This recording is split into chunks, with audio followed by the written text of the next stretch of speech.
Netanagri is brought to you by Pagar Khata. Download the app now. कर्मचारियों की हाजिरी हो या वेतन, हाफ डे हो या नाइट ड्यूटी, सबका रखो पूरा हिसाब। पूरे स्टाफ को मैनेज करो एक साथ एक ही ऐप पर। डाउनलोड पगार खाता। अगर आपको पता चले कि आप के बाद आप नेतानगरी में बात होगी उस बात पर जिसको लेकर कई सयाने कह रहे हैं कि ये तो बात बदल दी गई है। बात ये थी कि एलोपैथी को लेकर बाबा रामदेव ने कुछ क्लेम किए, डॉक्टर्स को लेकर कुछ क्लेम किए, और उसके बाद जब उस पर डिबेट शुरू हुई तो बाबा रामदेव ने उस पूरी डिबेट को एलोपैथी वर्सेस आयुर्वेद की डिबेट में तब्दील कर दिया। फार्मा सेक्टर पर संगीन इल्जाम लगाए, आईएमए पर इल्जाम लगाए, आईएमए ने उन पर मानहानि का दावा कर दिया। ये सब चीजें चलती रहेंगी, हम आपको लल्लन टॉप शो में सारे डेवलपमेंट्स के बारे में बताते भी रहते हैं। पर क्या वाकई ये वर्सेस का मामला है? क्या ये दोनों कोएग्जिस्ट नहीं करते हैं? क्या एक को अच्छा बताने के लिए दूसरे को कमतर बताना या इस तरह के बयान देना कि 10% लोगों को अगर एलोपैथी ने ठीक किया तो बाकी 90% आयुर्वेद से हुए, या हम क्या भंडारा करने यहाँ आए हैं, जैसी बातें करना जरूरी है। तो हमें लगा कि इस पर बात करनी चाहिए, और बात शुरू हो उससे पहले ये स्पष्ट कर दिया जाए कि किसी व्यक्ति का, वो कितना ही बड़ा क्यों ना हो, उस व्यक्ति की आलोचना करना आयुर्वेद की आलोचना करना नहीं है। ठीक वैसे ही जैसे इंडियन मेडिकल एसोसिएशन में जो गड़बड़ियां हैं उसकी आलोचना करना किसी एलोपैथी के डॉक्टर की आलोचना करना नहीं है। दो बिल्कुल अलग अलग चीजें हैं। बातचीत शुरू करते हैं। इस बातचीत में शामिल होने के लिए मेरे साथ दो विद्वान जुड़े हैं। एम्स ऋषिकेश हरिद्वार से हमारे साथ हैं डॉक्टर गोविंद महादेव। इन्हें आप लल्लन टॉप डॉक्टर्स अड्डा में भी देख चुके हैं। डॉक्टर गोविंद महादेव ने एमडी किया है मेडिसिन में, और अभी न्यूरोलॉजी में ये आगे की पढ़ाई कर रहे हैं, सीनियर रेजिडेंट है। सही बोला हूं सर? जी जी जी, बिल्कुल बिल्कुल। दूसरे हमारे साथ जुड़े हैं डॉक्टर रंजीश शर्मा। डॉक्टर रंजीश शर्मा ने बनारस हिंदू यूनिवर्सिटी से आयुर्वेद की पढ़ाई की है, ग्रेजुएशन, पोस्ट ग्रेजुएशन, और उसके बाद अपनी ये प्राइवेट प्रैक्टिस करते हैं। प्रयागराज से हमारे साथ जुड़े हैं। तो एक विद्वान ऋषिकेश से हैं जो ज्यादा जानी जाती है आयुर्वेद की जमीन के लिए, और एक विद्वान प्रयागराज से हैं जहां पर सबसे पुराने अस्पताल पाए जाते हैं यूनाइटेड प्रोविंस के जमाने से। तो मेरा पहला सवाल तो डॉक्टर गोविंद आपसे ही है कि या इलाही ये माजरा है क्या? मतलब ये अपने प्रोडक्ट को बेचने की टैक्टिक है? क्योंकि हमने ये देखा है कि पतंजलि अपना पूरा ब्रांड प्लेसमेंट ऐसे करता है कि राष्ट्रवाद, बहुराष्ट्रीय कंपनियों के खिलाफ, स्वदेशी आदि इत्यादि, जब आप बाजार में compete करते हैं। फिर हमने देखा है कि रामदेव का, जब हम बाबा रामदेव का शुरुआती दौर देखते हैं जिसमें वो योग को प्रमोट कर रहे हैं, आयुर्वेद की बहुत सारी विधाओं को जिनका हम सब पालन करते हैं, मैं तो करता हूं भाई, है ना। और बाबा रामदेव की वजह से एक नए सिरे से जागरूकता आई है। लेकिन हम जिस विद्यालय में पढ़ते थे, दीनदयाल विद्यालय कानपुर में, वहां पर शुरू से ही योग पर बहुत जोर था, है ना। और आयुर्वेद हमारे जीवन का हिस्सा है। यदि हम अपनी सब्जी में दालचीनी डालते हैं, दाढ़ में दर्द होता है तो लौंग दबाते हैं, तो ये सब इन सब चीजों से जुड़ा हुआ है। लेकिन ये जो पूरा जिस तरीके से इसको पेश किया जा रहा है, इस पूरी डिबेट को आप कैसे देखते हैं? यहाँ पे इस मुद्दे पे आने से पहले मैं दो बात स्पष्ट करना चाहूंगा कि आयुर्वेद और एलोपैथ में जो ये विभाजन रखी गई है, पहली बात तो एलोपैथ जैसा कोई शब्द, मैंने 14 साल की एलोपैथ की पढ़ाई करी, सो कॉल्ड एलोपैथ में, यहाँ कहीं भी मुझे आश्चर्य हुआ कि एलोपैथ जैसा वर्ड ही नहीं मिला मुझे किसी भी किताब में। हम मॉडर्न मेडिसिन, साउथ एशिया में इस्तेमाल होता है, सिर्फ भारत, पाकिस्तान, बांग्लादेश में जी, बाकी जगह हमारी किसी भी किताब में, पुस्तक में एलोपैथ वर्ड नहीं रहा, बल्कि मॉडर्न मेडिसिन वर्ड यूज होता है कि हम एविडेंस बेस्ड मेडिसिन चाहते हैं कि जिस चीज के लिए हमारे पास साक्ष्य हैं हम उसको पढ़ते हैं। उदाहरण के लिए, अगर बहुत सारे रिलैक्सेशन टेक्निक हैं या योगा हैं जो माइग्रेन की संभावना को कम करते हैं, तो हमारी किताब में भी ट्रीटमेंट में ये चीज लिखी जाती है कि हाँ, रिलैक्सेशन या योगा माइग्रेन को कम करती है। तो यहाँ पे तो अब वो हमारी किताब में कैसे आ गया? इसका मतलब वो आयुर्वेद है या ये एलोपैथ है, ऐसी तो कोई बात ही नहीं रही। तो ये डिवीजन एक आर्टिफिशियल या कह सकते हैं मार्केट की डिमांड को लेकर के, पहली बात। दूसरी बात हम एक और उदाहरण के साथ देना चाहेंगे कि जैसे पहले के जमाने में अगर कोई महिला गर्भवती होती थी तो उसे गुड़ और हल्दी का सोंठ बना करके खिलाया जाता था, कारण कि हल्दी में फोलिक एसिड होता था और गुड़ में आयरन की मात्रा अधिक होती है, एक से आयरन बनता है। तो प्रेगनेंसी में most of the time iron की जो कमी होती है उसका पूरा करने के लिए ये परंपराएं थी, और परंपराएं हजारों सालों साल के लोगों के अनुभव और इस तरीके से जो विज्ञान विकसित होता है उसका जो इवोल्यूशन होता है उस तरीके से आता है। लेकिन इसके पीछे की साइंटिफिक बेसिस तो हम समझ गए, लेकिन क्या हर अनीमिया में हम गुड़ और हल्दी देंगे? क्योंकि हर अनीमिया आयरन की कमी से नहीं होता है। दूसरी बात, बहुत सारी महिलाएं जो गर्भवती होती हैं उन्हें साथ के साथ जेस्टेशनल डायबिटीज यानी शुगर की बीमारी भी हो जाती है। उस कंडीशन में तो हम गुड़ और हल्दी नहीं देंगे, बल्कि जो प्योर आयरन है जिसमें शुगर की मात्रा नहीं है वो नहीं देंगे। तो गुड़ और हल्दी से ही तो निकल करके फोलिक एसिड और आयरन हम दे रहे हैं, तो हमारा आयरन और फोलिक एसिड की टैबलेट देना ये आयुर्वेद से अलग कैसे हो गया? नंबर 2। नंबर 3, अगर अब हम क्या करें कि हम पुराने जमाने में ही हर किसी को एम्पिरिकली बिना उसके अवयव को पहचाने हुए सबको गुड़ हल्दी ही खिलाने लगे, तो ये आयुर्वेद है या ये रूढ़िवाद है? एक और उदाहरण हम देना चाहेंगे कि जैसे पुराने जमाने में ऑपरेशन करने के लिए हमारे पास बेहोशी की दवाई नहीं थी, तो सबसे पहले क्या कहता, हथौड़े से सर में मार दिया जाता था, आदमी बेहोश हो जाता था, उससे बेहोश करके ऑपरेशन किया जाता था। बाद में परंपराएं विकसित हुई तो उन्हें शराब अल्कोहल दे दिया जाता था कि अल्कोहल से शायद दर्द की मात्रा कम हो जाए। बाद में ईथर और मॉडर्न एनेस्थेटिक नहीं आ गए। तो अब कुछ लोगों का बोलता है कि आयुर्वेद मतलब पुरानी परंपराओं की तरफ लौट जाना। तो क्या हम फिर से हथौड़े और शराब की तरफ लौट जाएं तो ये आयुर्वेद हुआ, या उसके साइंटिफिक बेसिस में हम जो प्रगति कर पाए, मॉडर्न तरीके को अपना लिए, ये आयुर्वेद से खिलाफ कहाँ पे हुआ? एक तो और उदाहरण अगर आप परमिट करेंगे तो मैं और बताना चाहूंगा। बोलिए सर, आप लोगों को सुनने आए जी। जैसे मलेरिया के ट्रीटमेंट के लिए पुराने जमाने में सिनकोना वृक्ष की छाल प्रयोग करी जाती थी, और उसमें बाद में रिसर्च हुआ, क्योंकि उस समय जब जिन लोगों को सिनकोना दिया जाता था तो उसमें मलेरिया को मारने वाले केमिकल के अलावा भी बहुत सारे और केमिकल होते थे, जिसकी वजह से मलेरिया तो ठीक होता था लेकिन उसके साइड इफेक्ट भी बहुत ज्यादा होते थे, जिससे हम सिनकोनिज्म नाम से पढ़ते थे कि ये सारे सिम्टम उसमें होते थे, तो आप ये पहचानो इन्हें सिनकोनिज्म हो रहा है। बाद में जब जैसे इस विज्ञान प्रगति किया, उन्होंने देखा कि इसमें काम की चीज जो अल्कलॉइड है क्विनिन, उसे अलग कर दिया जाए, बाकी चीजों को हटा दिया जाए। तो अब हम जो क्विनिन निकालते हैं वो अभी भी सिनकोना से ही निकलता है, लेकिन हम उसका एक परिष्कृत रूप देते हैं, सिर्फ क्विनिन देते हैं, ना कि बाकी चीज देते हैं। तो क्विनिन देना ये आयुर्वेद हुआ, हर्बल मेडिसिन हुआ, या मॉडर्न मेडिसिन हुआ? तो इसमें यह विभाजन की रेखा ही कहाँ है? आयुर्वेद मतलब life science, modern medical science मतलब लाइफ साइंस। तो ये तो एक विकास की कड़ी है, इवोल्यूशन का हिस्सा है। इसके बीच में विभाजन आया कहां से? क्या वापस रूढ़िवाद की तरफ लौटना, या मॉडर्न रिसर्च से दूर भागना, या वापस हथौड़े की तरफ लौटना, ये आयुर्वेद है? या मिलकर के जो हमने उन समय से रिसर्च किया, जैसे क्विनिन की बात आई तो सिनकोना हमारे पुराने लिटरेचर में अवेलेबल था, वहां से उठा करके लाए।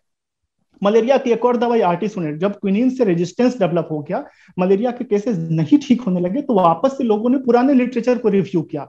चाइनीज हर्बल मेडिसिन में जब उन्होंने रिव्यू किया तो उन्हें मालूम चला कि एक और जो हम पुराना टोटका या कह सकते हैं नुस्खा आजमाते थे, उसमें आर्टिसोनेट नामक केमिकल है, और उसको एक्सट्रैक्ट करके अभी जो फैल्सिपेरम रेजिस्टेंट मलेरिया है उसमें हम आर्टिसोनेट देते हैं। तो ये भी एक तरह से हर्बल मेडिसिन हुआ। लेकिन हम पुराने ढर्रे पे चले जाएं, उसी नुस्खे को रहने दें, तो वो तो फिर क्या हम उसे आयुर्वेद कहेंगे या उसे रूढ़िवादिता कहेंगे? एक और बात, जैसे बहुत सारे लोग जो बोलते हैं कि आयुर्वेद में ब्लड प्रेशर का इलाज सदाबहार का पत्ता या सहजन होता है, उसका पत्ता देना होता है। तो अब उसके लिए बहुत सारे लोग जो ब्लड प्रेशर के लिए दवाइयां छोड़ करके वापस से शिफ्ट हो जाते हैं सहजन के पत्ते पे या सदाबहार के पत्ते पे।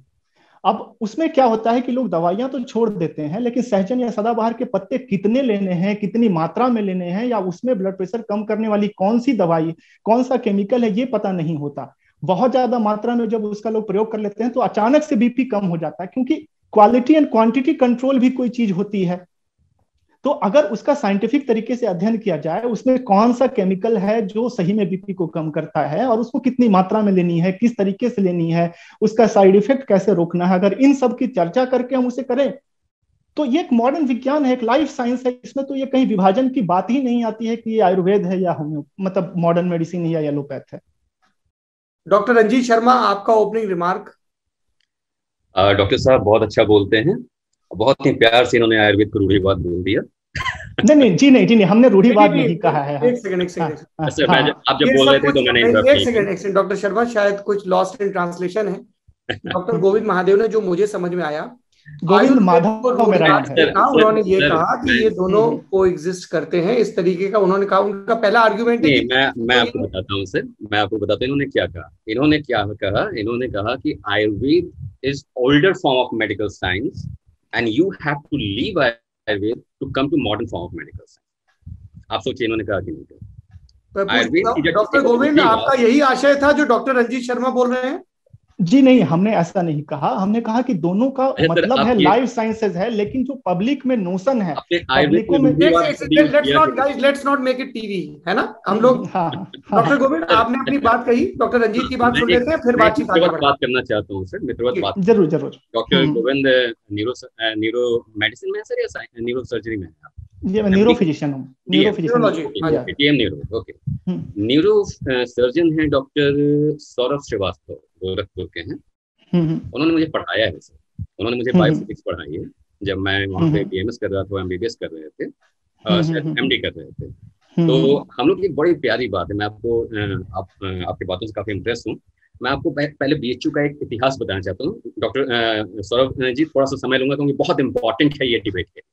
बिल्कुल, आराम से बताइए। बीएचयू में सर सबसे पहले मालवीय जी ने आयुर्वेद इंस्टीट्यूट की स्थापना की। आयुर्वेद इंस्टीट्यूट की मदन मोहन मालवीय जी ने, उन्होंने एलोपैथ की स्थापना नहीं की।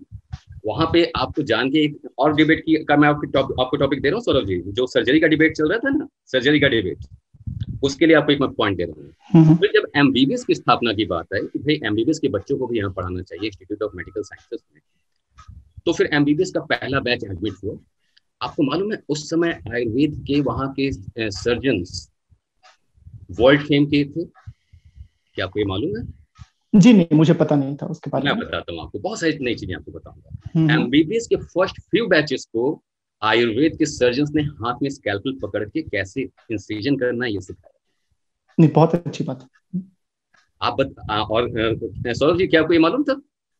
नहीं, मुझे जानकारी नहीं थी सर, मैं तो इसीलिए आप विद्वानों की अपने किसी बंदे को भेजिए और आपको पूरा इतिहास पता चलेगा जी। अब मैं ये क्यों बता रहा हूँ वो आप समझिएगा। अब जब जब एमबीबीएस का बैच पूरा एक स्टार्ट हुआ, तो फिर उस बैच से वहां के प्रोफेसर और लेक्चर बनना शुरू किए, जिन्होंने वहां एमबीबीएस बैच को पढ़ाना शुरू किया।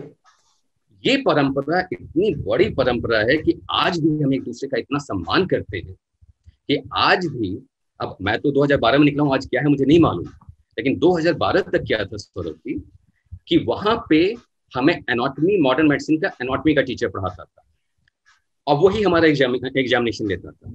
आयुर्वेद की जो एनाटॉमी है, जिसे हम रचना शरीर कहते हैं, वो हमें आयुर्वेद का टीचर पढ़ाता था और वो हमें एग्जामिन करता था, हमें पास करता था। हमें फाइनल ईयर तक, इवन हमें एमडी में भी मॉडर्न मेडिसिन का नॉलेज हमें मॉडर्न मेडिसिन के टीचर्स ने दिया। मैं उन्हें हाथ जोड़ के बोल रहा हूँ और इसलिए मैं किसी का भी अपमान नहीं कर सकता, मेरे गुरु दोनों तरफ से, इस बात को समझिए।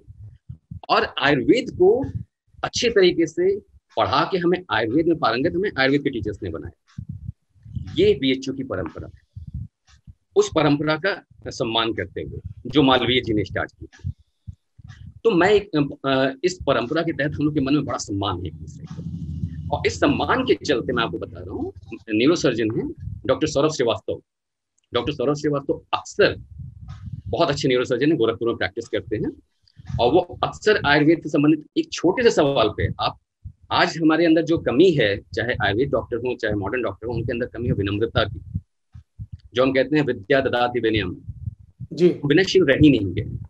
उन डॉक्टर साहब को जिनकी प्रैक्टिस पे रत्ती भर फर्क नहीं पड़ता अगर वो मुझसे आयुर्वेद ना पूछें, वो आयुर्वेद का जब कोई पेशेंट पूछता है कि डॉक्टर साहब ये खाऊं कि ना खाऊं आयुर्वेद का, तो लोगों का जवाब कुछ होता है, लेकिन वो बोलते हैं मैं तुझे कल आना मैं बताऊंगा। वो मुझसे शाम को कॉल कर लेते, अबे रंजीत ये जो है ये पेशेंट पूछा था, तेरा इसमें क्या फीडबैक है, जो बता मैं उसको बोलूँ।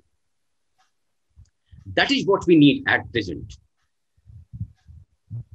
ऐसे ही राम मनोहर लोहिया में मेरा फ्रेंड है जिसने मेरे साथ एमबीबीएस किया, पंकज।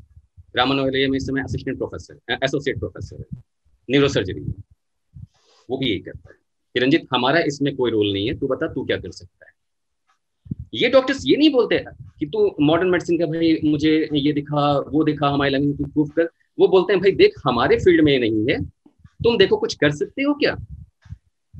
उन्होंने मुझे डीएमडी का एक केस दिया, डॉक्टर साहब जानते होंगे डीएमडी का, सीपी के लेवल उसमें काफी हाई रहता है, 10,000 12,000 15,000 का लेवल रहता है, और वो सीपी के लेवल कभी भी 10,000 से नीचे नहीं आता, 20,000 तक चला जाता है।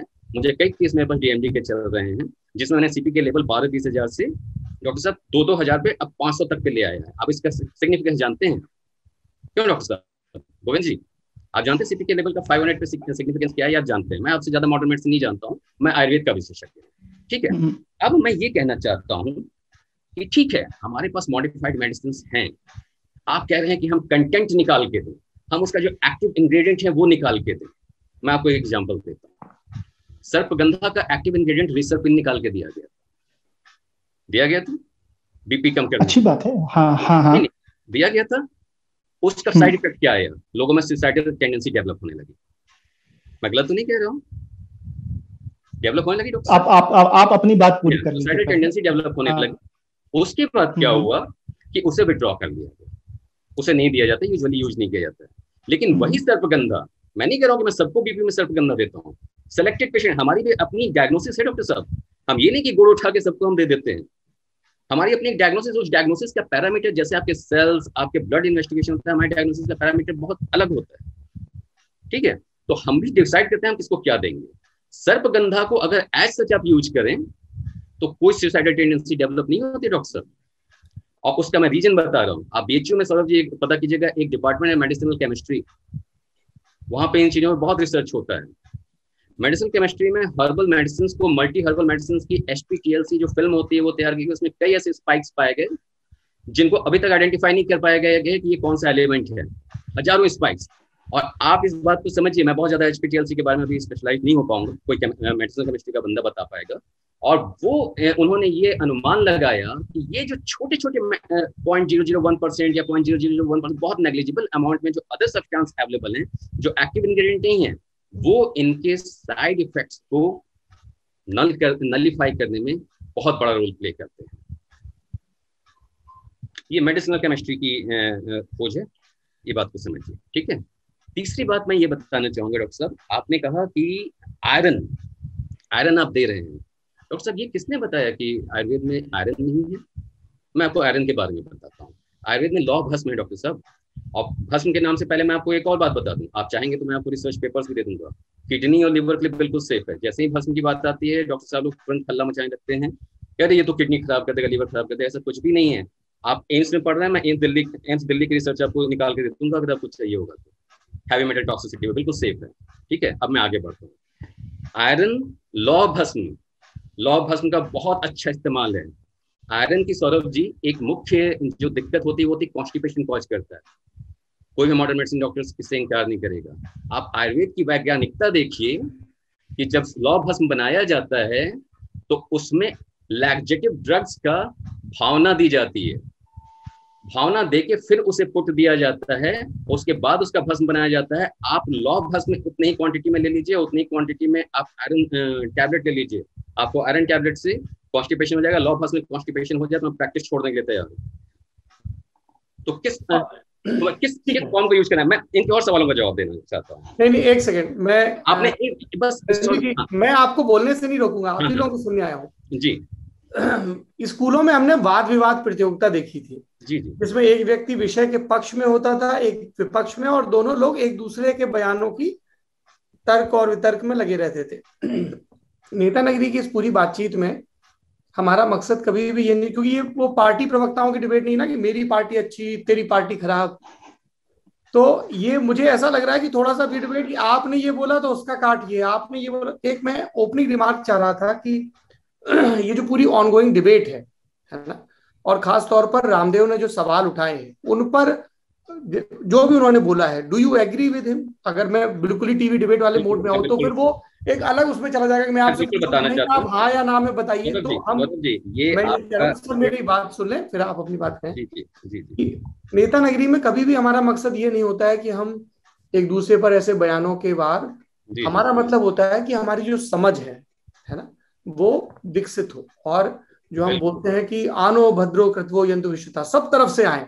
तो हम ये जानना चाह रहे थे कि एक जो आयुर्वेद वर्सेस एलोपैथी की डिबेट है, आयुर्वेद हमारा सबसे पुराना विज्ञान है, इससे कहाँ किसको इनकार है। वो हमारे शरीर को समझता है, वो हमारे लोकल प्रोड्यूस के हिसाब से बनता है। अभी मैं सुबह ही या कल देख रहा था जिसमें मशहूर डाइटिशियन रुचिता दिवेकर कह रही थी कि डॉक्टर साहब आपको कहेंगे विटामिन सी खाओ, ये खाओ, वो खाओ, ग्रीन टी पियो, ये नहीं कहेंगे आम खाओ जो आपका नेचुरल प्रोड्यूस है और जिसमें खूब विटामिन सी होता है। तो ये तो बड़ी, मैं चाहता हूँ ये बहस खूब संवर्धित हो और हमारे जीवन को बेहतर करे। बताइए डॉक्टर रंजीत। मैं आपके भी सवाल का जवाब दूंगा। मैं बस ये चाहता हूँ सौरभ जी, क्योंकि आप एक बहुत बड़े वर्ग को इम्पैक्ट करते हैं। ये मैं डॉक्टर साहब, देखिए मैं एक बात जानता हूँ, डॉक्टर साहब जितना एलोपैथी जानते हैं उतना मैं नहीं जानता हूँ, और मैं जितना आयुर्वेद जानता हूँ उतना डॉक्टर साहब नहीं जानते, क्योंकि हम दोनों की विशेषज्ञता है उसमें जी। और मैं बस ये चाहता हूँ कि मैं उस चीज से इनको अवगत कराऊं जो रूढ़िवादी नहीं है, जो आज के सिनेरियो में भी एप्लीकेबल है। मैं गर्भ संस्कार का प्रोग्राम चलाता हूँ, 9 महीने का पूरा प्रोग्राम होता है, उससे पहले 2 महीने का प्रोग्राम चलता है। आज उसमें मेरे पास अच्छी खासी भीड़ है, क्यों है? उससे फायदा, कई गायनिक्स उसको रिप्रेजेंट करती है, ठीक है, वो मैं बाद में आऊंगा। मैं बस ये कहना चाहता हूँ, डॉक्टर साहब ने जो सवाल उठाए हैं, मैं उनके सवालों को जस्टिफाई, आप बाद में एडिट भी कर सकते हैं, मैं उनको जस्टिफाई नहीं, नेता नगरी में ललन टॉप में कुछ भी एडिट नहीं होता है। Who are we to edit your thoughts, sir? हाँ, मैं बस ये कहना चाहूंगा, थोड़ा सा इनके सवाल को जवाब देकर फिर मैं आपके रामदेव वाले बयान पे आऊंगा, ठीक है। इन डॉक्टर साहब ने कहा हथौड़े से बेहोश किया जाता था, आप रेफरेंस दे सकते हैं डॉक्टर साहब कहाँ पे लिखा है? आप हिस्ट्री ऑफ एनेस्थीसिया जो भी, डॉक्टर साहब आप डॉक्टर हैं, आप लेमैन नहीं है, आप रेफरेंस के साथ बात कीजिए। जी हिस्ट्री ऑफ एनेस्थीसिया आयुर्वेद का प्रेफरेंस दे सकते हैं, कहीं पे श्लोक दे सकते हैं, कुछ भी जहाँ पे। जी मैं यहाँ पे मैंने आयुर्वेद की बात नहीं करी, मैंने कहा कि एक मेडिकल साइंस, आपने आयुर्वेद का नाम लेके बोला हथौड़े से बेहोश किया। जी नहीं, मैंने ये बहुत प्लीज गाइस, आपको बस निवेदन करना चाहूंगा कि आपका कोई रेफरेंस मिले तो आप दीजिएगा। डॉक्टर शर्मा एक सेकेंड, आप लोग 2 घंटे बात करेंगे, मैं 2 घंटे सुनूंगा। डॉक्टर गोविंद ये कह रहे थे कि जैसे उन्होंने कहा हिस्ट्री ऑफ एनेस्थीसिया, वो हिस्ट्री ऑफ आयुर्वेद पर बात नहीं कर रहे थे, ना मेरे ख्याल से उनकी अथॉरिटी आयुर्वेद पे। वो ये बता रहे थे कि एवोल्यूशन के क्रम में आज से हजारों वर्ष पहले जो उन्होंने हिस्ट्री ऑफ एनेस्थीसिया में पढ़ा, पहले क्या होता था कि साहब बेहोश करने कोई तरीका नहीं पता तो इसको सर पे मार दो, ये चकरा जाएगा, होश में नहीं रहेगा, फिर कर दो। उन्होंने ये कहा कि आयुर्वेद हथौड़े मार के इलाज करता है। मैं ये कह रहा हूँ कि ये हम लोग, क्योंकि हम में से किसी की भी, आई एम अज्यूमिंग हम तीनों ही लोग जो इस बातचीत में शामिल हैं, मैं एक मॉडरेटर के तौर पर और आप दोनों एक विशेषज्ञ के तौर पर, हमारा मकसद ये नहीं कि हम एक दूसरे के बयान को यहां से उठा के अपना पॉइंट प्रूव करें। इसीलिए मैं कह रहा हूं कि ये जो आप पहले हमें, आयुर्वेद के आप विद्वान हैं, जाने हुए विद्वान हैं, इसीलिए तो आपको इस मंच पर बुलाया गया है। पर ये ऐसा ना हो कि गोविंद ने ये बोला तो और उसके बाद गोविंद जी क्या करेंगे कि अच्छा रंजीत ने ये बोला तो मैं ये करूं। चलिए पब्लिक का कोई हित नहीं सद रहा है। मेन बात पे आता हूँ सर जी। अब मैं उन डॉक्टर्स की बात पे आता हूँ जो डॉक्टर्स सचमुच काम कर रहे हैं और जिन्हें हमें फॉलो करना चाहिए। मेरठ के डॉक्टर साहब हैं, डॉक्टर संजय जैन। अक्सर मैं मुट्ठी भर डॉक्टर से जो नेगेटिव बातें करते हैं, मैं डॉक्टर साहब को नहीं बोल रहा, मुट्ठी भर डॉक्टर दोनों तरफ है, आयुर्वेद में भी एलोपैथ में भी, बाकी डॉक्टर्स। और मैं यहाँ पे बाद में इस बयान पे आऊंगा, मैं एक बात बताता हूँ, डॉक्टर लेले एलोपैथ नहीं है और रामदेव जी आयुर्वेद नहीं है। इस बात को बिल्कुल स्पष्ट होना चाहिए पब्लिक को। और ना डॉक्टर लेले जाके इलाज कर रहे हैं पब्लिक का, और ना रामदेव आके इलाज कर रहे हैं पब्लिक का। इलाज लोकल डॉक्टर कर रहा है जो वहां पे बैठा हुआ है, और उन लोगों के बीच में बहुत अच्छा सामंजस्य है। जैसे मैंने डॉक्टर सौरभ श्रीवास्तव का बोला, डॉक्टर सौरभ श्रीवास्तव मुझे गोरखपुर हो चाहे कहीं से भी हो, अगर उनको लगता है तो पेशेंट मुझे रेफर करते हैं, पेशेंट मुझे प्रयागराज जाके दिखाता है। डॉक्टर सौरभ श्रीवास्तव के मन में मुझे डॉक्टर सौरभ श्रीवास्तव को देखना है, मुझे लेले जी को नहीं देखना है, सबसे बड़ी बात। अब मैं एक बात बताता हूँ, डॉक्टर संजय जैन है। डॉक्टर साहब आप पता कीजिएगा, मेरठ के हैं, एमएस ऑर्थोपेडिक हैं, एमएस ऑर्थोपेडिक हैं, बहुत बड़े सर्जन। आपकी असाइनमेंट दे रहे हैं आप डॉक्टर साहब को, ये पता करिए, ये चेक करिए। सॉरी सर, बट मैं बस एक आप उनको असाइनमेंट मत दीजिए, आप अपनी बात रखिए। हाँ, डॉक्टर संजय जैन है, एमएस ऑर्थोपेडिक हैं। इस कोविड में अक्सर एलोपैथी के डॉक्टर्स ये कहते हैं कि भैया आपके पास एंटीबायोटिक है क्या, एंटीबायोटिक है क्या? मैं उसका जवाब देना चाहता हूँ। डॉक्टर साहब ये पॉइंट भूल गए थे। एंटीबायोटिक का बिना इस्तेमाल किए doctor Sanjay Jain, MS orthopaedic, MBBS MS orthopaedic, बिना एंटीबायोटिक का इस्तेमाल किए कूल्हा प्रत्यारोपण, घुटना प्रत्यारोपण जैसी सर्जरी करते हैं आयुर्वेद दवाइयों की सहायता से। केवल आयुर्वेद मेडिसिन की सहायता। वो आयुर्वेद मेडिसिन अपने आप यूज नहीं करते, उनके साथ कई वैद्य हैं, उन वैद्यों की सहायता लेते हैं। और उन्होंने अपना गाल ब्लैडर का ऑपरेशन भी बिना एंटीबायोटिक यूज किए हुए केवल आयुर्वेदिक दवाइयों की सहायता से किया है। आप समझ सकते हैं कि कितनी बड़ी उपलब्धि है।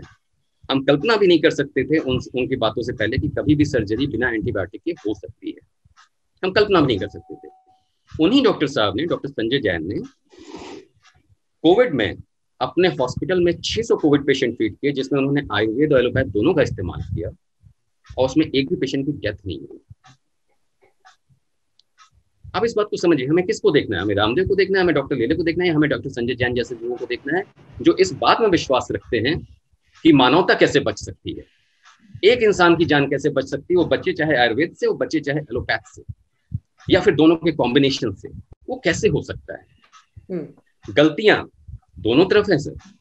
लेकिन आपको बीएचयू की बहुत अच्छी परंपरा बताता हूँ, जब भी एलोपैथ और आयुर्वेद के दोनों लोग बैठते हैं, चाहे प्रोफेसर बैठे, चाहे स्टूडेंट्स बैठे, चाहे जेआर बैठे, चाहे एसआर बैठे, सभी क्या करते हैं? अपनी पैथी को क्रिटिसाइज करते हैं।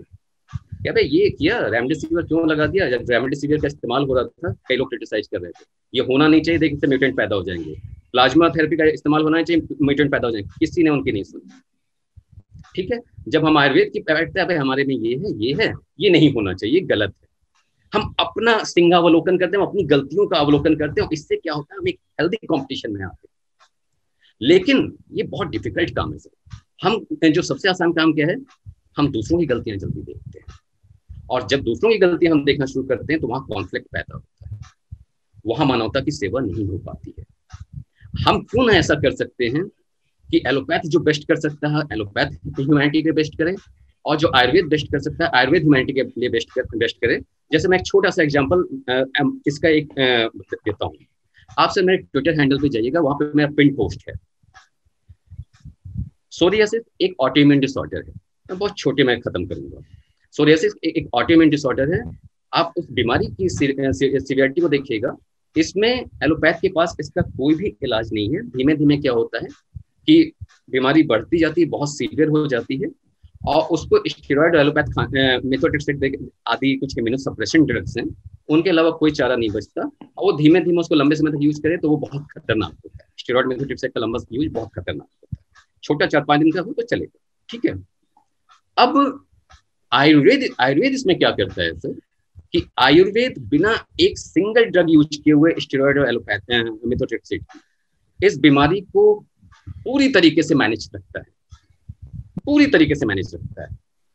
अब आप ये बताइए कि आपके परिवार में कोई ऐसा व्यक्ति मान लीजिए है जिसे सोरियासिस की प्रॉब्लम है, तो हम किसे सेलेक्ट करेंगे? आयुर्वेद को या एलोपैथ को? ऑब्वियसली आयुर्वेद। क्यों? क्योंकि वो लंबे समय तक सेफ ट्रीटमेंट दे सकता है। मुझे ये लगता है, मैं बहुत पहले से कहता हूँ कि आयुर्वेद और एलोपैथ हमारी लाइफ में चीनी और नमक की तरह है। जिसकी जहां आवश्यकता हो उसको यूज कीजिए, जिसकी जहां ना हो उसको यूज मत कीजिए, चाहे कितनी भी अच्छी क्वालिटी का हो। और इसमें गलती ना डॉक्टर रंजीत शर्मा की है, ना डॉक्टर गोविंद माधव की है, इसमें गलती आज तक की गवर्नमेंट्स की है। क्यों सर? आप जैसे मान लीजिए एक आम आदमी ही नॉन मेडिकल, गवर्नमेंट का क्या रोल होता था कि वो आपको एजुकेट करे, पब्लिक को एजुकेट करे कि भैया देखो इस बीमारी का अच्छा इलाज इस पैथी में है, इस बीमारी का अच्छा इलाज इस पैथी में, आपको अगर ये ट्रीटमेंट दिक्कत है तो आप इस पैथी में आप चले जाए और वहां ट्रीटमेंट लीजिए, वहां पे ज्यादा बेहतर है। मतलब हम यही देखते हैं ना सर कि हम 2 प्रोडक्ट सेलेक्ट करते हैं। It's a product, Ayurveda and allopath is product now. हम 2 प्रोडक्ट लेते हैं तो हम सोचते हैं यार इसमें कौन सा ज्यादा बेहतर है, थोड़ा सा ये ज्यादा हैवी है, चलो इसको हम ले लेते हैं। ह्यूमन नेचर है, और हमें आयुर्वेद और एलोपैथ को भी वैसे ही देखना चाहिए। ना किसी, मैं एकदम चैलेंज के साथ बोल रहा हूँ, ना किसी व्यक्ति की जिंदगी एलोपैथ के बिना चल पाएगी और ना किसी व्यक्ति की जिंदगी आयुर्वेद के बिना चल पाएगी। ये बिल्कुल मैं चैलेंज के साथ बोल रहा हूँ। ये इसका मैं जीता जाता उदाहरण बहुत सारे डॉक्टर्स को देख रहा हूँ, बहुत पोलाइट। बिल्कुल जी। डॉक्टर गोविंद जी, कुछ कहना चाहेंगे आप? जी, कहने के लिए तो बहुत सारी चीजें, मैं किस बात पे हूँ क्योंकि बस लंबी चली जाएगी। मैं टू द पॉइंट अगर आंसर करूँ तो मुझे किस चीज का आंसर करना, मैं उसी चीज पे आंसर करूँ। डॉक्टर रंजीत शर्मा, जो पहली बात तो बात को आप कैसे आगे बढ़ाना चाहेंगे मान्यवर? जैसा सर सोचे, मैंने आपने जो कहा मैंने उसकी बातें कर दी। मैंने सीधे सीधे कहा सर कि डॉक्टर गोविंद मेरे लिए एक एंटाइटी है, डॉक्टर लेले मेरे लिए कोई एंटाइटी नहीं है, और ना रामदेव मेरे लिए एंटाइटी है, और ना कोई। हाँ, उन दोनों की हम बात ही ना करें। उन दोनों का बात करना मतलब हम झगड़े का पूरा मूड बना के आए, नहीं नहीं नहीं, हमारी उनसे उनकी बात ही नहीं करेंगे। जी जी जी, हमारी उस टॉपिक पे बात करने की बात नहीं है। बात अगर विज्ञान की होती है तो विज्ञान अलग चीज है और व्यक्तिवाद अलग चीज है। तो अगर हम अपने आप को वैज्ञानिक कहते हैं, वैज्ञानिक विचारधारा से अपनी अपनी अगर जो भी हमारी प्रणाली है उसमें हम आगे बढ़ रहे हैं, तो व्यक्तिवाद से हम आगे बढ़ेंगे। तो क्योंकि झोला छाप डॉक्टर आयुर्वेद में भी होते हैं और एलोपैथ में भी होते हैं, तो अगर हम जो विज्ञान के उच्च शिखर पे पहुंचने की कोशिश कर रहे हैं या विज्ञान को अपने साथ आगे ले जा रहे हैं, अगर हम झोला छाप व्यक्तियों की बात के पचड़े में पड़ेंगे तो उससे विज्ञान का नुकसान होगा और आम आदमी उतना ही ज्यादा दिग्भ्रमित होगा। बिल्कुल जी सर। विज्ञान दूसरी बात, डॉक्टर गोविंद। दूसरी बात ये थी कि अक्सर ऐसा दिखाया जाता है कि आयुर्वेद में भी बहुत सारे साइड इफेक्ट्स हैं, आयुर्वेद में भी बहुत सारे साइड इफेक्ट्स हैं जो, लेकिन अक्सर ऐसा जो झोला छाप लोग होते हैं वो ये क्लेम करते हैं कि आयुर्वेदिक दवाइयों में कोई साइड इफेक्ट नहीं है इस तरह से। लेकिन आप जो आयुर्वेद के विशेषज्ञ, आपको पता होगा कि हर दवाई के अगर फायदे हैं तो उसके कुछ ना कुछ नुकसान ही होंगे। तो हम चाहते हैं कि आप इस मंच पर खुले हल पर आप लोगों को कह दें कि दवाइयां हैं जो फायदा करती हैं तो नुकसान भी करती हैं अगर उनका गलत तरीके से प्रयोग किया गया। तो जहां पे जैसे अक्सर होता है कि लोग बीपी की दवाइयां छोड़ देते हैं और कुछ इस लॉजिक के साथ कि बीपी की दवाई के साइड इफेक्ट है और हम आयुर्वेदिक की दवाई लेंगे तो इसका साइड इफेक्ट नहीं है, ये कॉमन भ्रांति है। और मेरे ख्याल से इस भ्रांति से आप भी अवगत होंगे और हम चाहते हैं कि आप इस बात को लोगों के सामने कहें कि जिस किसी भी चीज का फायदा है उसका नुकसान होगा। और दूसरी बात, लिमिटेशन, हर चीज का अपना लिमिटेशन होता है और अच्छा जो वैज्ञानिक दृष्टिकोण रखने वाला व्यक्ति होता है वो अपनी क्षमता से ज्यादा अपनी लिमिटेशंस को जानता है। जैसे अगर हमारे पास कोई पेशेंट आ रहा है तो हमें पता होता है कि कब इसे दवाई देनी है, कब इसे ऑपरेशन कराना है या कब इसे फिजियोथेरेपी के पास भेजना है। फिजियोथेरेपी भी आप कह सकते हैं कि सबसे पुराना आयुर्वेद का एक जो रूप है जिसे हम अभी फिजियोथेरेपी भले कह ले, आयुर्वेद से ही निकल करके आया है, जो फिजियोथेरेपी वाइडली एक्सेप्टेड है, बहुत सारे फिजियोथेरेपी। तो हमें पता होता है कब फिजियोथेरेपी की जरूरत है, कब सर्जरी की जरूरत है और कब आयुर्वेद की जरूरत है।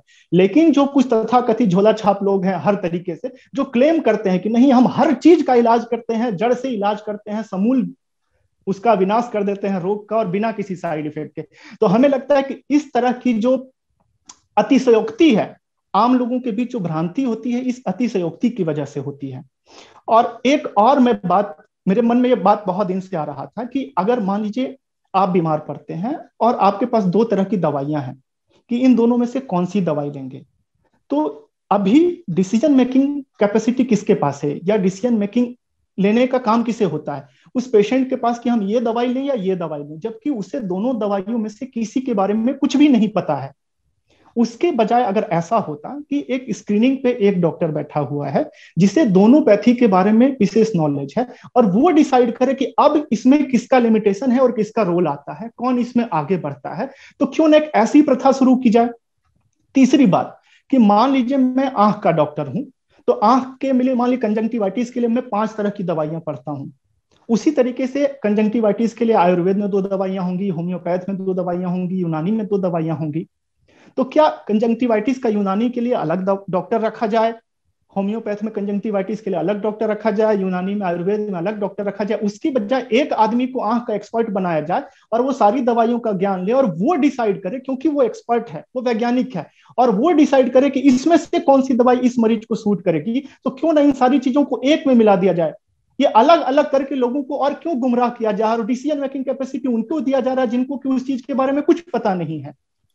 जी मैं बोलूं doctor Sharma, closing argument. Doctor Govind ने बहुत अच्छी बात कही है और मैं उसको पॉइंट वाइज जवाब दूंगा। देखिए सर, पहली बात तो ये कि आयुर्वेद का कोई साइड इफेक्ट नहीं है। ये किसी आयुर्वेद के बहुत बड़े दुश्मन ने बहुत मतलब एक सोची समझी साजिश के तहत ये लोगों के दिमाग में, ऐसा बिल्कुल भी नहीं। साइड इफेक्ट नहीं मतलब अगर कोई गलत दवा लेगा तो साइड इफेक्ट नहीं, मैं क्या कह रहा हूँ, मैं ये कह रहा हूँ, ये जो सेंटेंस है कि आयुर्वेद का कोई साइड इफेक्ट नहीं, ये अच्छा। किसी व्यक्ति ने बहुत सोची समझी साजिश के तहत आयुर्वेद को बर्बाद करने के लिए लोगों के दिमाग में डाली। ओके। ऐसा कुछ भी नहीं है। इस दुनिया में भगवान ने ऐसी कोई चीज बनाई ही नहीं जिसका इफेक्ट हो और साइड इफेक्ट नहीं।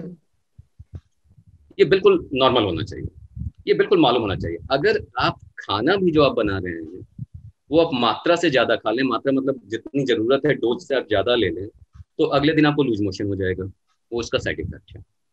ठीक है सर, खाने के बारे में तो आप डिसाइड कर सकते हैं, लेकिन जी। दवाओं के बारे में डॉक्टर डिसाइड करता है। दवाओं का साइड इफेक्ट है 100% है, और इफेक्ट भी है 100% है। डिसाइड कौन करेगा? ये डिसाइड करने का काम एक्सपर्ट का होता है। बिल्कुल वैसे ही चाहे एलोपैथी मेडिसिन हो चाहे आयुर्वेदिक मेडिसिन हो, बिल्कुल वैसे ही जैसे एक चाकू ले लीजिए, एक बहुत ही अच्छी एक्सपर्ट गृहिणी के हाथ में दे दीजिए, वो चाकू से खाना वाना सब बना देगी, आपको उसके पॉजिटिव इफेक्ट पता चलेंगे।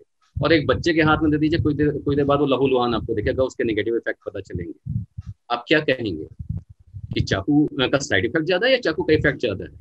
जिसने यूज किया उसके ऊपर डिपेंड कर रहा है। ठीक है, आज होता क्या है, लोग चिल्लाते हैं आयुर्वेद से मेरी किडनी खराब हो गई, आयुर्वेद से मेरा ये खराब हो गया, वो खराब हो गया, और होता भी है। क्यों? क्योंकि वो दुकानदार की सलाह से आयुर्वेदिक दवाइयां देते हैं, वो कभी डॉक्टर के पास आना पसंद नहीं करते। क्यों? क्योंकि ये भ्रांति दिमाग में डाल दी गई है, अरे आयुर्वेद है यार, कोई साइड इफेक्ट नहीं होगा।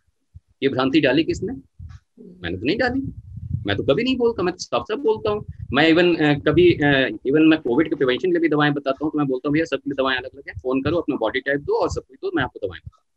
ठीक है, मैं कभी भी जनरलाइज दवाएं ऐसे नहीं कि तुम शमनी वटी खा लो, गिलोय पी लो, ये पी लो। गिलोय का भी साइड इफेक्ट है, आप ज्यादा पी के तो देखिए।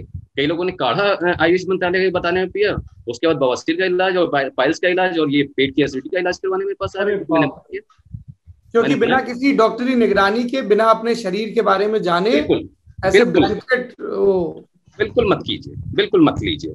दूसरी बात, डॉक्टर साहब ने कहा समूल नाश ये बहुत बड़ा, ये एक्चुअली सर, ये चाहे एलोपैथिक डॉक्टर हो चाहे आयुर्वेदिक डॉक्टर हो, दोनों में से कोई एक तीसरी कैटेगरी होती है सर। एलोपैथ और आयुर्वेद के अलावा एक तीसरी कैटेगरी होती है झोला छाप डॉक्टर। झोला छाप डॉक्टर वो ना एलोपैथ के होते ना आयुर्वेद के होते, वो दोनों यूज करते हैं। ठीक है, और नॉलेज उनको कहाँ से मिलता है? आपका पर्चा कहीं से देख लिया, कहीं से मेरा पर्चा देख लिया, उनको नॉलेज मिल गया।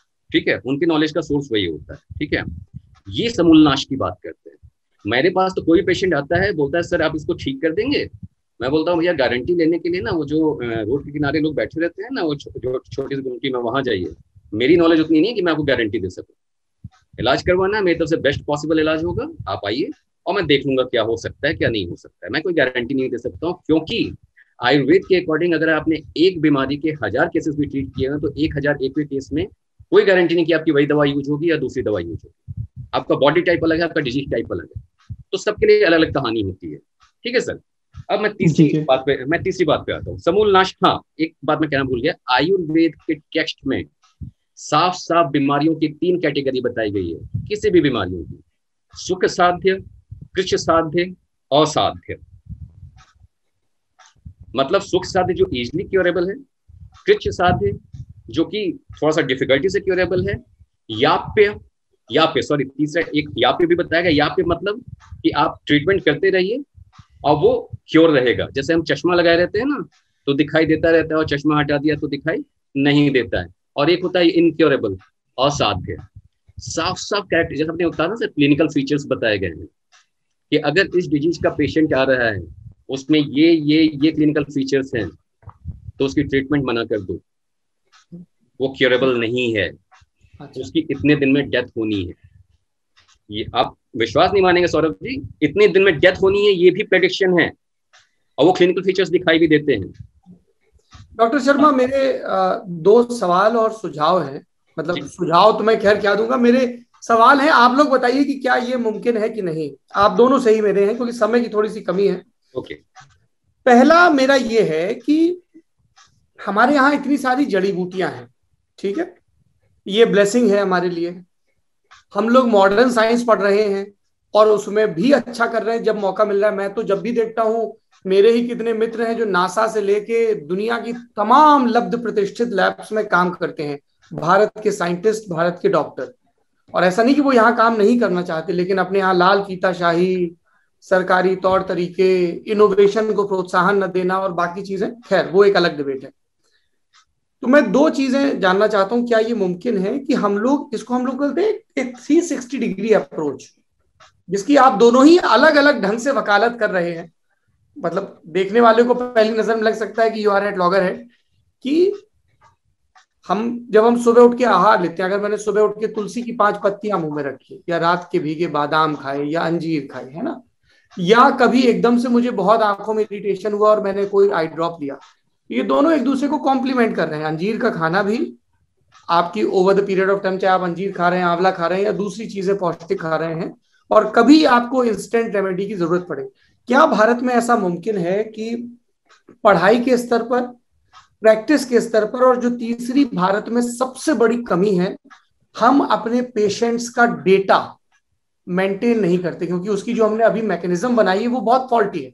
उसी डॉक्टर को आप सारा डेटा, सारी हिस्ट्री, ना हम उसको रिकॉर्ड करते हैं, ना उसकी हम टाइमली एनालाइज करते हैं, ताकि जिस तरह के प्रयोग हो रहे हैं, डॉक्टर गोविंद हो सकता है न्यूरोलॉजी में कोई प्रयोग कर रहे हो जो डॉक्टर रंजीत के काम आ सके जब उसकी डायग्नोसिस में जाए। डॉक्टर रंजीत हो सकता है कोई प्रयोग कर रहे हो कि भाई ये ब्रेन हेमरेज का पेशेंट है, इसका ये मॉडर्न मेडिसिन से इलाज चल रहा था, हमने ये 2 चीजें इसको आयुर्वेद की करवाई तो स्पीडी रिकवरी देखी। जैसे आपने कई उदाहरण दिए, डॉक्टर जैन का उदाहरण, डॉक्टर श्रीवास्तव का उदाहरण।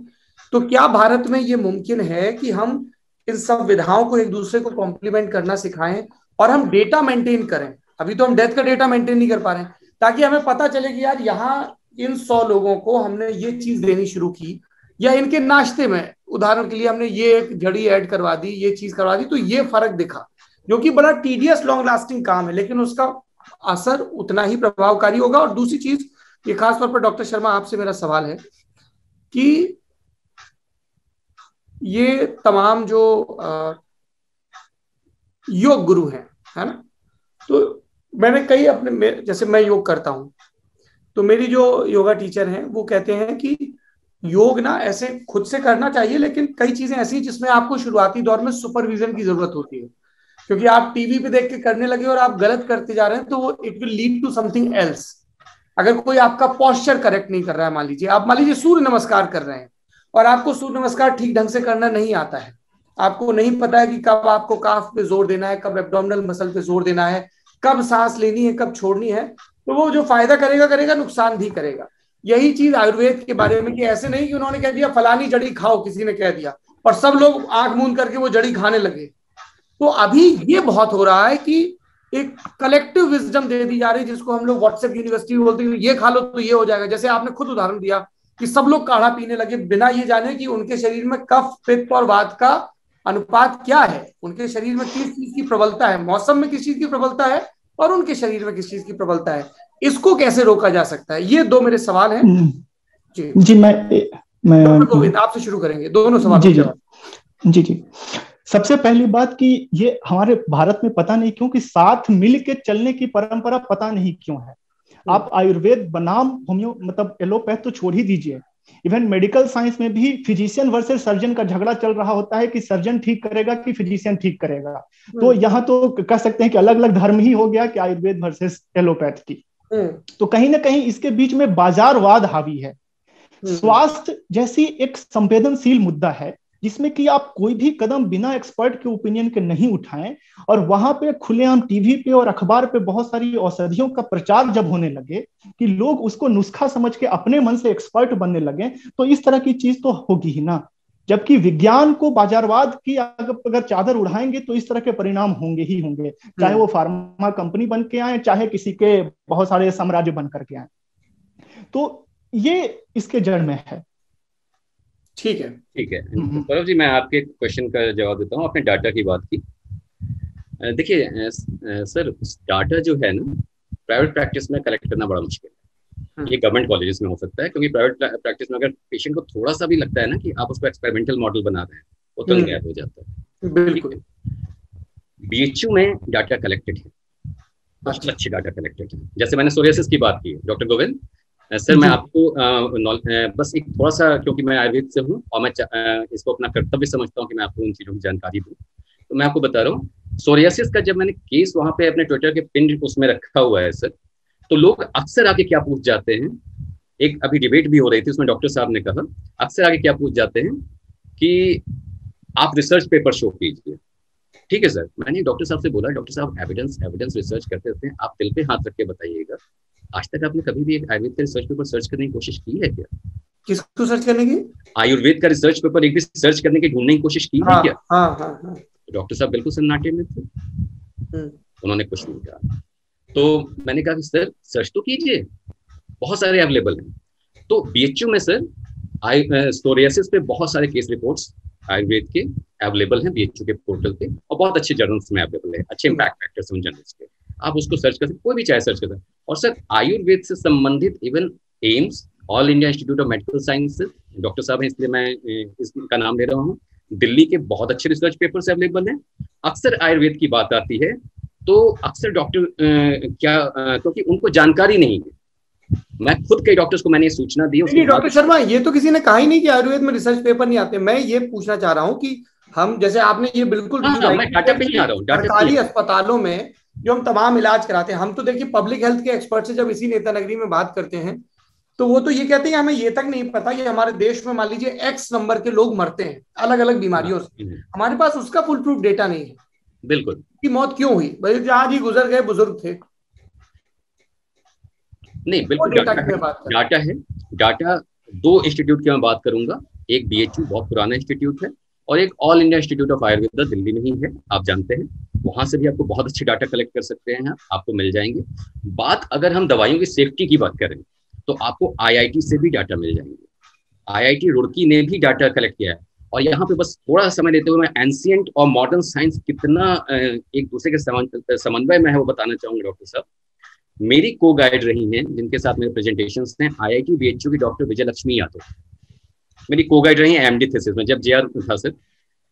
और मैंने ये देखा, मैंने उनके साथ काम किया है, हमारे यहाँ ये बोला गया जो भस्म की क्वालिटी है ना, भस्म की, उन्होंने कहा कि रेखा पूर्णता होनी चाहिए। रेखा पूर्णता मतलब ये जो उंगली की आपकी पोर्स है ना, जब भस्म इसमें आपके हल्का से ऐसे करने से घुस जाए, इसमें एंटर कर जाए, तो कई कैरेक्टरिस्टिक बताई हैं, तो भस्म तैयार है। उसमें से एक कैरेक्टरिस्टिक ये है, हमने सर उस रेखा पूर्णता को अचीव किया। उसके बाद हमने उसे IIT में भेजा कि इसका पार्टिकल साइज है वो आप क्या है वो बताइए, और वो पार्टिकल साइज से नैनो पार्टिकल के साइज में,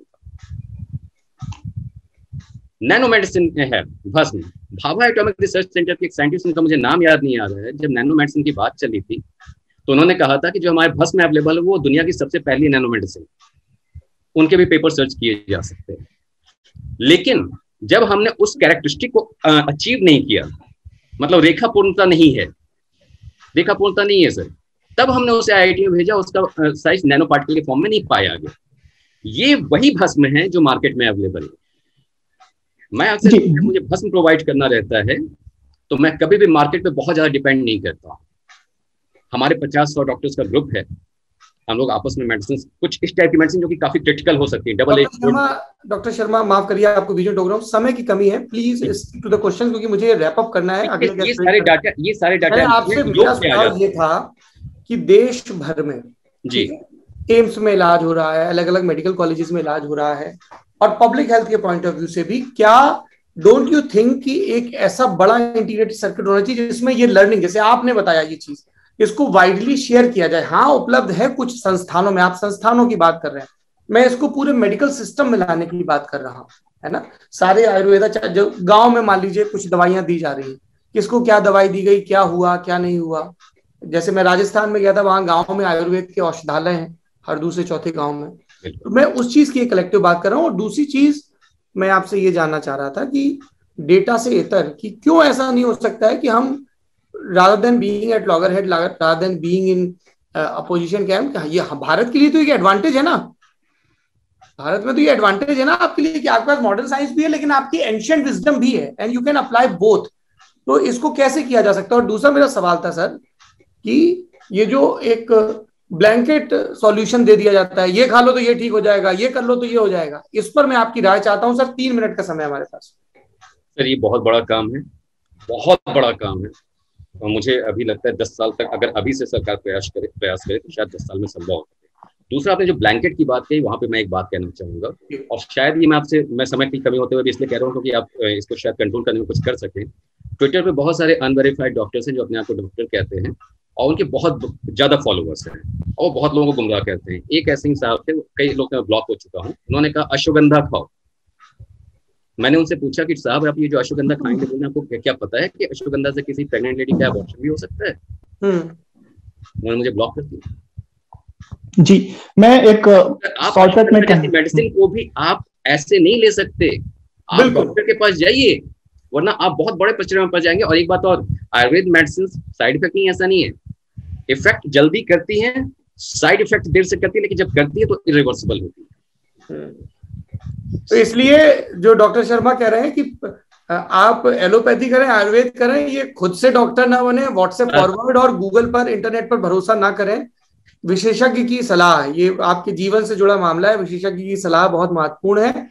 and choose your experts very carefully, जैसे हम बोलते हैं choose your media platform very carefully, कि आप कहां से न्यूज कंज्यूम कर रहे हैं। वैसे ही हम ये नहीं कहते कि आप सिर्फ हमें देखो, जो भी आपको लगता है ये अच्छे हैं, तार्किक हैं, ऑब्जेक्टिविटी के साथ है, उन्हें देखो, लेकिन चूज वेरी केयरफुली। जी डॉक्टर गोविंद, कुछ आप जोड़ना चाह रहे थे? डॉक्टर गोविंद, आप कुछ कह रहे थे?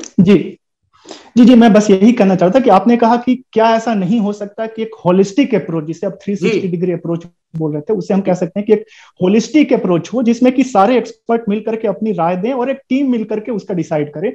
जी, ये एक उम्मीद की बात है। और मुझे लगता है कि पुराने लोग जो जड़ता से हैं, जिनके अंदर इनर्सिया बहुत ज्यादा है, उनसे तो ये उम्मीद करना बेवकूफी होगी।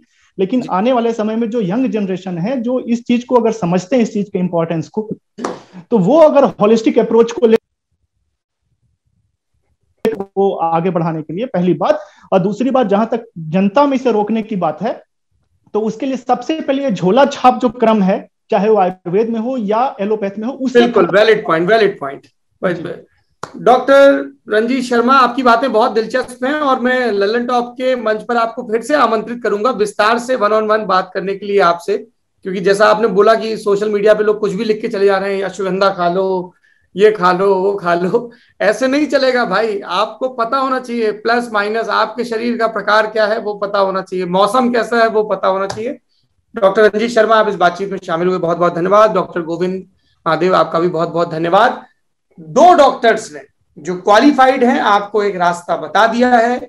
रास्ता वर्सेस का नहीं है, रास्ता केस टू केस एनालिसिस का है, एक दूसरे को कॉम्प्लीमेंट करने का है और एक होलिस्टिक अप्रोच अपनाने का है। और बेसिर पैर का कहीं से भी कुछ भी ज्ञान मिल रहा हो तो उसको मानने का नहीं है। Thank you so much both of you. बढ़ते हैं अगले विषय की तरफ।